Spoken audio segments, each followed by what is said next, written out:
When I teach Econ 101, I tell my students on the first day, intentions are not results. The intentions behind the policy will not necessarily determine what the results of that policy are. Economists talk a lot about unintended consequences, and it's important to understand what we mean. One example of an unintended consequence that is exactly the opposite of the intention comes from the Endangered Species Act.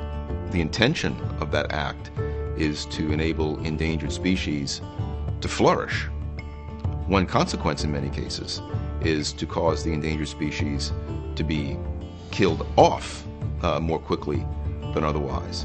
If you're a landowner and you find an endangered species on your property, you know that the Environmental Protection Agency will, as a result of that finding, impose restrictions on your land.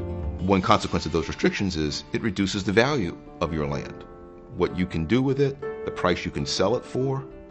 So what a lot of landowners do when they find what they think to be endangered species on their property is they kill the species and they shut up about it. It's called shoot, shovel, and shut up.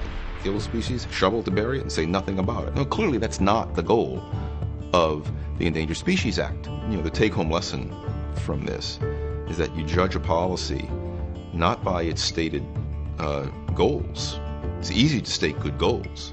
You judge a policy by the incentives that that policy will likely give to the people that it affects. Whether or not you believe in big government, tiny government, medium-sized government, it's difficult in many cases to trace out how the incentives will have real-world effects.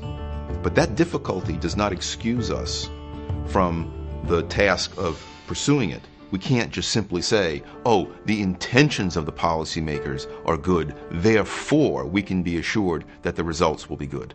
That's cheating. We just can't do that. It's very bad public policy.